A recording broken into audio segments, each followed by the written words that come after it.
Racism often lingers in the shadows, but in a quiet southern town, that silence was shattered in a way no one expected.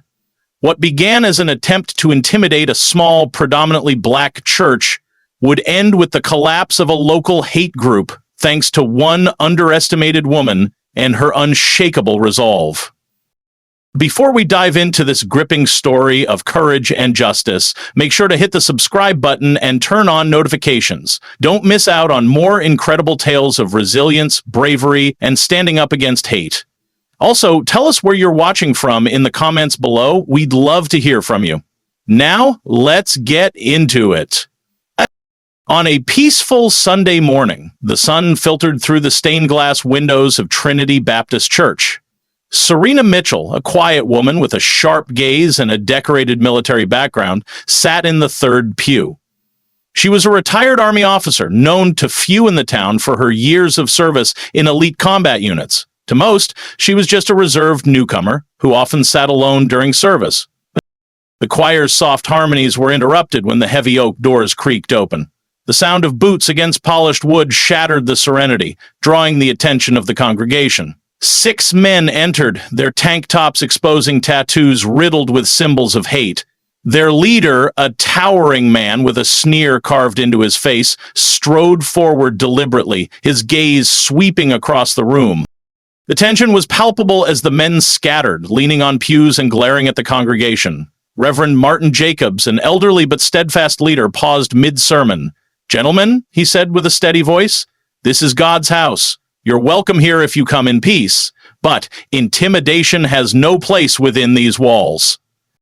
The leader smirked, his voice laced with mockery. "Peace, preacher? Oh, we're just here to deliver a message." He turned to the congregation.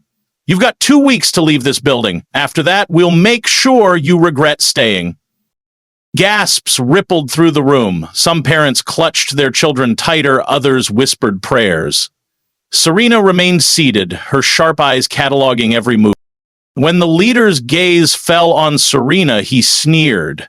"You look like you've got something to say, or are you just as scared as the rest of them?" Serena's calm voice cut through the silence. "Not yet." After the gang left, fear hung heavy in the air. Some members of the congregation whispered about abandoning the church. "We don't want trouble," an elderly woman murmured. "Maybe it's better to leave." Reverend Jacobs tried to reassure them. "This church is our home, built with faith and love. We cannot let fear dictate our lives." Serena stood and addressed the room. "If we leave now, they'll see it as a victory. They thrive on fear, but they're cowards. Stand together, and they'll crumble." Her words struck a chord, though doubt lingered in the eyes of many. Later that evening, as Serena walked toward her car, she felt the presence of others before she heard them. The crunch of boots on gravel signaled the arrival of the gang.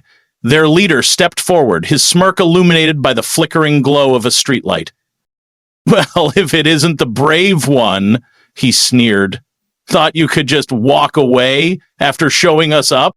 Serena turned to face them, her posture unshaken. "You should have stayed gone." The leader laughed, a cold sound that echoed in the still night. "You're alone now. Let's see how tough you really are." As the men advanced, Serena's military training kicked in. The first lunged at her and she sidestepped effortlessly, delivering a sharp elbow to his ribs. Another came at her with a swing, but she caught his wrist, twisted it, and sent him sprawling with a precise kick. The remaining men hesitated, their earlier bravado cracking. "She's not normal," one muttered, glancing nervously at the 2 groaning figures on the ground. The leader barked, "Get her!" but his command was half-hearted, and the fear in his voice was evident. Serena took them down methodically, each movement precise and devastating. By the time the last man staggered to his feet, clutching his bruised ribs, the leader was backing away. His sneer was gone, replaced by wide-eyed disbelief. "You've made a big mistake," he growled, retreating. "This isn't over." Serena stepped forward, her voice calm but firm. "It is for you. Tell anyone else who thinks like you that this town isn't theirs to control." Word of Serena's defiance spread quickly. By the following Sunday, the church was packed not just with members, but with supporters from the community who had heard what happened. Reverend Jacobs stood at the pulpit, his voice resolute. This church is not just bricks and mortar. It's a symbol of our strength and unity. And thanks to one woman's courage, we've remembered that we are stronger together.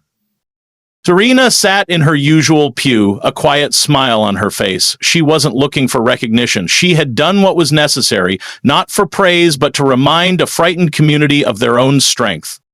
In the end, the gang disbanded, their influence shattered, the town found its voice, inspired by the unyielding determination of one woman who refused to let fear win. Thank you for watching this incredible story of bravery and defiance. What do you think about Serena's actions and the community's response? Share your views and opinions in the comments below. We'd love to hear from you. If you enjoyed this video and want to see more powerful stories like this, don't forget to like, share, and subscribe to the channel. Hit the notification bell so you never miss an update. See you in the next story.